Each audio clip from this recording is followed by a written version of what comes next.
পেয়ারা গাছে ফুল আসার আগে একটি বিশেষ সমস্যা সারিয়ে তুলতে হবে, যার জন্য আমরা পেয়ারা চাষে সব সময় অসফল হয়ে থাকি। সেই সমস্যাটি হচ্ছে গাছের অ্যানথ্রাকনোজের সমস্যা বা পাতার সাইড বরাবর পুড়ে যাওয়া, গাছে অধিক পরিমাণে শাখা প্রশাখা না গজানো বা ছোট ছোট শাখা এরকম শুকিয়ে যাওয়া। তো দর্শক, আজকের ভিডিওতে সেসব নিয়ে আলোচনা করার চেষ্টা করব। এই সমস্যা শুধু আমার নয়, প্রত্যেকটি পেয়ারা বাগানের হয়। তাই ভিডিওটি সম্পূর্ণ দেখলে এই ধরনের সমস্যা আপনাদের কোনো ধরনের সমস্যায় ফেলতে পারবে না। দর্শক, এই মুহূর্তে এই ভিডিওটি করার উদ্দেশ্য একটাই, কিছুদিন পরে যখন ফুল আসবে না, সেই ফুলকে কিন্তু আপনারা কোনোভাবে ধরে রাখতে পারবেন না যদি গাছে থাকে অ্যানথ্রাকনোজের মতো মহা সমস্যা। তো যাই হোক, গাছকে সুস্থ রাখার জন্য কী কী পদ্ধতি অবলম্বন করব, কী কী ব্যবহার করব। প্রথমে যে কাজটি করতে হবে সেটি হচ্ছে, যদি গাছ একই টবে বহুদিন ধরে থাকে, মোটামুটি 2 বছর 2.5 বছর থেকে যায়, সেক্ষেত্রে আপনি গাছটি প্রথমে রিপোর্ট করবেন। 10 ইঞ্চি টবে থাকলে 12 ইঞ্চি টবে, 12 ইঞ্চি টবে থাকলে 15 থেকে 20 ইঞ্চি টবে গাছের রিপোর্ট করে দেবেন। আর রিপোর্ট করার সময় যে মাটি ব্যবহার করবেন, সেই মাটিতে সামান্য একটু ছত্রাকনাশক মিশিয়ে তারপর রিপোর্ট করবেন। ধরুন 1 টব মাটি, সেটি যদি 15 ইঞ্চি টব হয়, সেখানে আপনি সাফ 5 গ্রাম বা টাটা ব্লাইটক্স 2 থেকে 3 গ্রাম মিশিয়ে তারপর মাটি রিপোর্ট করবেন। মাটিতে মিশিয়ে দেবেন দানা কীটনাশক। আপনারা ফোরাডন পাউডার এখানে কিন্তু মিশাতে পারেন। সেটিও একটি মাঝারি সাইজ টবের মধ্যে 2 থেকে 3 গ্রাম মাত্র। তারপর মিশিয়ে নেবেন 1 চামচ নিমখোল পটাশিয়ামযুক্ত খাবার 0050 বা 05234, যেখানে পটাশিয়াম এবং ফসফরাস সঠিক পরিমাণে রয়েছে। 5 থেকে 7 গ্রাম দানা অনুখাদ্য, 4 থেকে 5 গ্রাম ডিমের খোসা, 2 থেকে 2.5 গ্রাম জিঙ্ক এবং 2 গ্রাম বোরন জাতীয় খাবার। দর্শক, গাছে হয়েছে অ্যানথ্রাকনোজ। আমি এতগুলো কথা কেন বললাম, তার কারণ হচ্ছে অ্যানথ্রাকনোজ সারার সঙ্গে সঙ্গে গাছে যখন ফুল আসবে, সেই ফুল কিন্তু হৃষ্টপুষ্ট হবে। যদি শিকড়ের সমস্যা থেকে যায়, আপনি অ্যানথ্রাকনোজ ছাড়িয়েও সেই গাছ থেকে অধিক পরিমাণে ফলন পাবেন না। আমাদের দরকার ফলনের। তাই এইভাবে গাছটি রিপোর্ট করে তারপর এখানে টাটা ব্লাইটক্স স্প্রে করবেন। আপনারা 10 দিনের ব্যবধানে 2 থেকে 3 বার টাটা ব্লাইটক্স এরই মধ্যে ব্যবহার করবেন। মনে রাখবেন, ফুল আসার আগে পেয়ারা গাছের এই ধরনের রোগ সারানোর জন্য টাটা ব্লাইটক্স কিন্তু ব্যবহার করতেই হবে।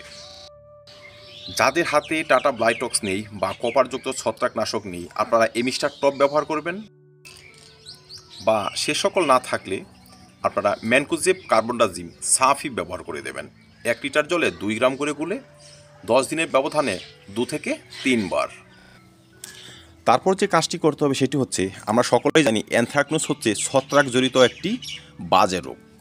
সে রোগটি যেন নতুন পাতায় সংক্রামিত না হয়, ফুলে সংক্রামিত না হয়। যে ধরনের পাতায় রোগটি সংক্রামিত হয়েছে, সে সমস্ত পুরনো পাতা এমন একটি কাঁচি দিয়ে গাছ থেকে বিদায় করে দেবেন। মনে রাখবেন, অসুস্থ পাতা বিদায় করবেন, সুস্থ পাতা নয়, যেন আর সংক্রামিত না হয়। এই দেখুন, পাতাটি সাইড দিয়ে পোড়া পোড়া শুরু হয়েছে। আমারটা তো অতটা হয়নি, তো যাই হোক, হওয়ার সম্ভাবনা আমি সেটিও বাদ করে দিলাম। তো যাই হোক, রোগাক্রান্ত পাতা বা যে ডাল শুকিয়ে গিয়েছে, ডাইব্যাক্টের সমস্যা চলে এসেছে, সে ডালও কিন্তু এই সময় গাছ থেকে বিদেয় করে দেবেন।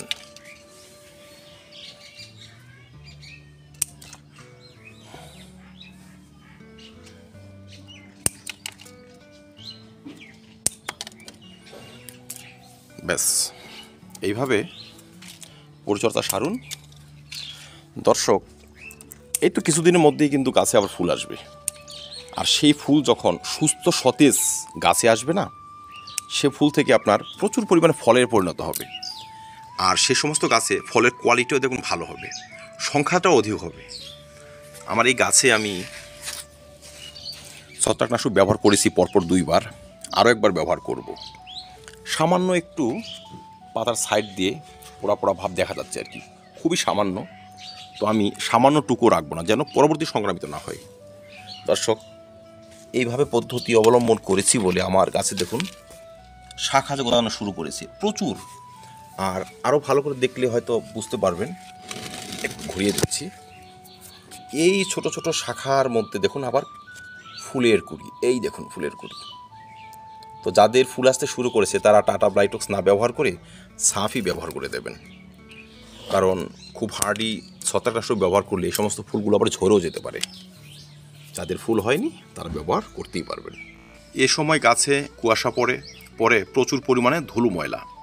দর্শক, সপ্তাহে একদিন সম্ভব হলে 1 লিটার জলে 1 টাকা দামের শ্যাম্পু ভালো করে গুলে গাছে জোরে জোরে স্প্রে করে দেবেন। 2 থেকে 3 বার যদি স্প্রে করে দেন এই সমস্ত পাতাগুলো চকচকে ভাব আসবে। যদি পাতাতে ছত্রাক থেকেও থাকে এই জলের স্পিডে কিন্তু সেটা গাছ থেকে বিদায় নেবে। আমাদের গাছ সুস্থ এবং সতেজ হবে খুব দ্রুত। গাছ রোদে রাখবেন, আর অযথা অপ্রয়োজনীয়ভাবে গাছ ভিজিয়ে কিন্তু জল দেবেন না। যখন গাছ ধুয়ে দেবেন তখন তো ধুয়ে দিলেন, ঠিক আছে, কিন্তু গাছের গোড়ায় জল দিচ্ছি আর প্রতিদিন সকালবেলা প্রতিটি গাছ ভিজিয়ে ভিজিয়ে জল দেব, স্যাঁতস্যাঁতে গাছ কিন্তু ছত্রাকের জন্ম দেয়। তো দর্শক, আজকে এই পর্যন্তই। দেখা হবে অন্য ভিডিওতে অন্য কোনো টপিক নিয়ে। ভিডিওটি ভালো লাগলে লাইক এবং শেয়ার করে দিবেন, চ্যানেলটি সাবস্ক্রাইব করে পাশে থাকবেন। ভিডিও দেখার জন্য অসংখ্য ধন্যবাদ।